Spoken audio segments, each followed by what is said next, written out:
Thank you. Brad Radisi here, and it's time for our Bulldog Conversation, a unique talk with individuals here at Samford University that are making a difference. And joining us for our Bulldog Conversation is Coach Chris Hatcher, and we're talking signing day, which is kind of a Christmas day for you guys. You get to see some new toys and some new players that you'll be using here in the next few years. We're excited about it.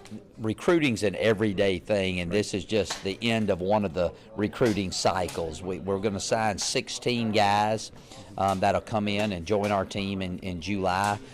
So it's an exciting time for us. It's the culmination of a lot of hard work, a lot of countless hours put in evaluating and going out and seeing people. But Samford's a great place. One thing I found out early on, it sells itself. If you can get them on campus, boy, you really have a good chance of landing them on National Signing Day, and we're very fortunate to get the class that we got. Just in a broad brush sense of terms, what did you guys get, and what needs did you fill? Well, we filled pretty much all the needs that we had going into the signing day. We got a little bit of everything, and that's kind of what we needed. We have a good nucleus returning.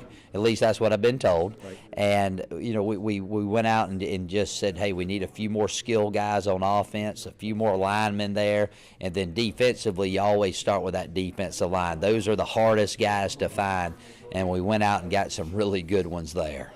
You mentioned what you've been told. Talk about the transition for you coming into this recruiting season a little bit late. The staff really held everything together for you.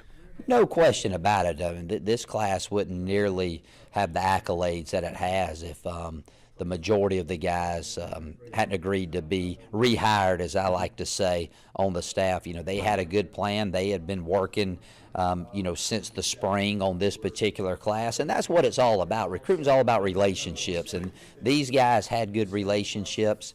A few of the coaches I brought with me, we had some relationships with some of the same guys and then a few different ones. So we were able to combine all that together, really narrowed down our search, and then that gave us the opportunity in a short period of time to go out and focus on the guys we felt like could be good Samford men headed forward.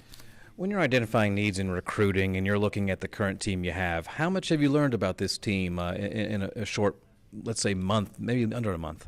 I don't really know a lot about them. One thing when you take a new job, if you don't have a lot of coaches being rehired or retained, you spend a lot of time trying to figure out what you got. Right. So then you can figure out what you need. Fortunately for us, it was a very simple process. Hey, this guy can play. We don't have much depth behind him. We need to get a guy here all the way down the line, and that made it a lot easier and made it a much more quicker transition.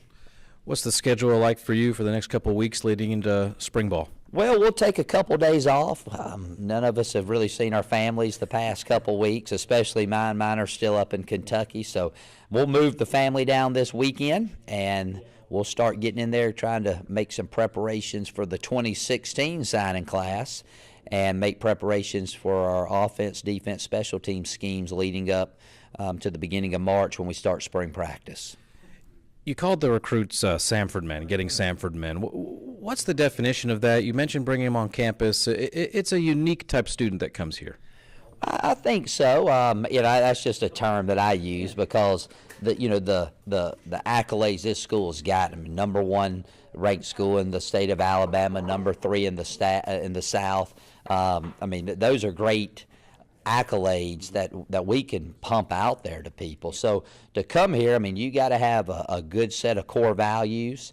You got to be good academically, and then you got to be good athletically. Basically, you have to be the whole person to succeed here at Samford, and that was very intriguing. It was fun, a little bit different in some areas for me, but at the end of the day, that's what I told the staff. We got to go find some guys that fit Samford University, hence the Samford man. And lastly, now that this hurdle's crossed with signing day in the books, how excited are you to get to work and really put this group together? Well, I'm really looking forward to getting with Coach Trickett next week and talking some offensive ball. That's what I'm really excited about. So we'll get through today, gather our thoughts, rest up a little bit for a 2-day stretch, and then it's on again till the summertime. That's our Bulldog Conversation. Please stick around. Of course, more game action is straight ahead. as is a look at the Brock School of Business scoreboard. You're listening to the Alabama Power Halftime Show on the Samford Sports Network.